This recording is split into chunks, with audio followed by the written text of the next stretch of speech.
Matias Perez Coros Matichess 1. Matichess 1.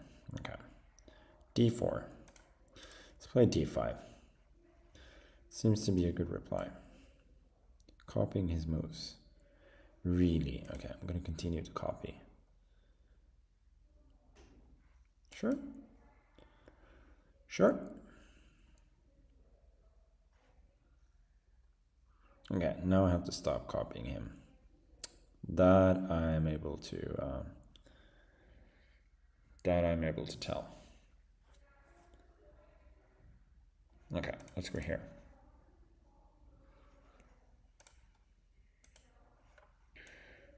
Trying to play this. I mean, Queen b3 is a bit of a questionable choice, I would say.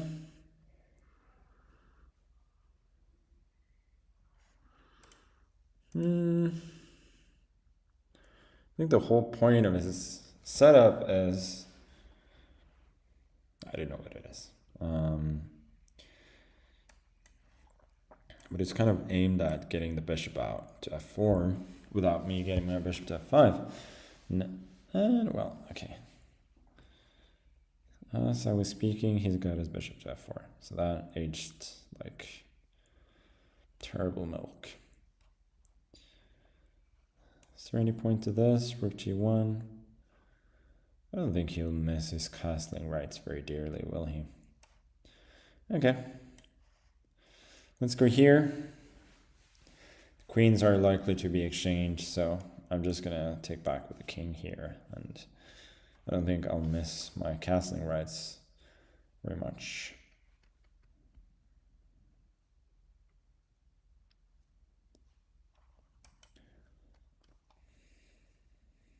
I don't believe you gotta fight for your rights to castle. Bishop e3, yeah, let's just develop. Seems quite harmonious. So you want this, then I think I'll trade, plop the bishop in, maybe.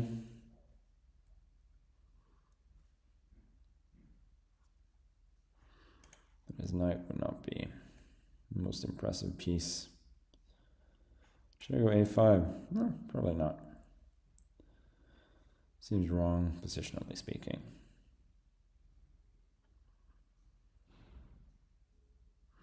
This move is slightly annoying, not gonna lie. Okay. Let's trade, then we play b6.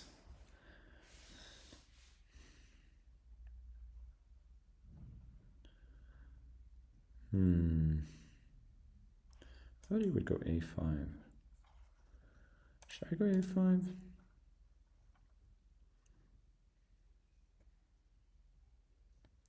Position is quite symmetrical, but I do have a space advantage, and I should have some advantage.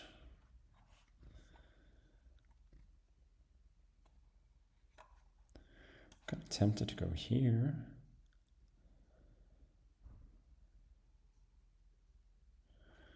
Then knight here, then f5, rook c1.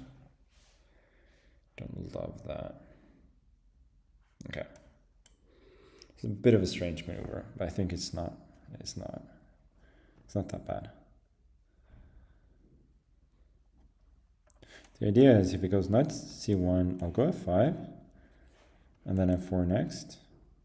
And if he goes knight d2, I think the knight is pretty poorly placed here. Now I still want to go f5.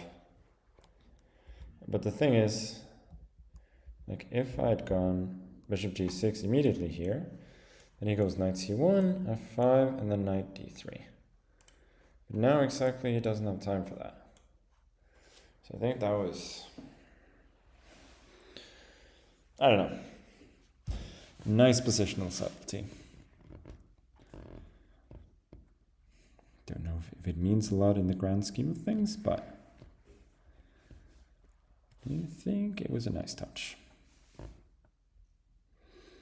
Am I a little bit too proud of myself for that? Well, yes, I am. But if I'm not, who's going to be?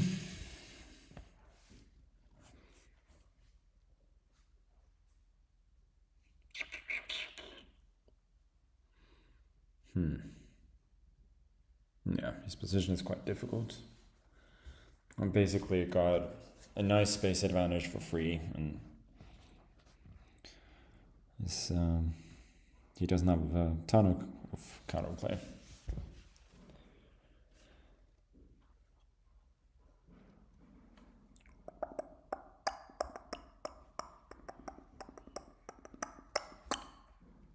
He should have put his king on d2, I think, when he put his earlier when he put his king on g1, or castled, as they say. Now he does give me an extra option. It's like, is this showing too much talent? I don't know. I'll go here first.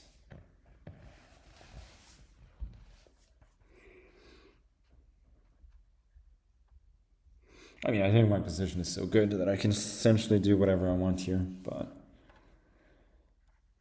I'm kind of attracted to this idea.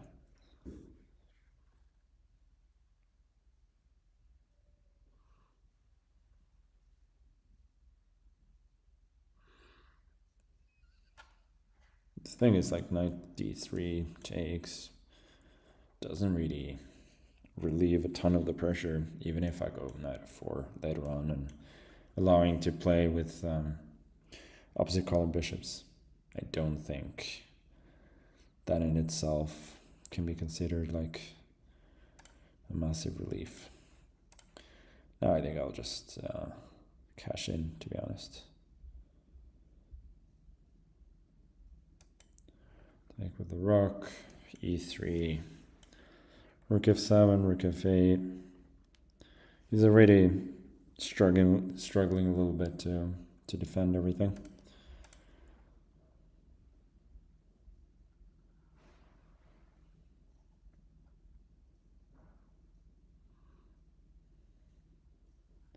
Okay, that's a good try. That is a very good try. Okay, I should go g3.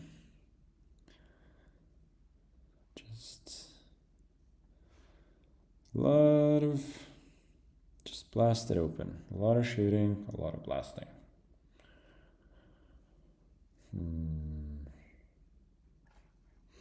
Rook f4 is nice. Rook f8 is quite tempting too. Knight d3, I can sack the exchange. I can also just win the pawn like this, probably my favorite option.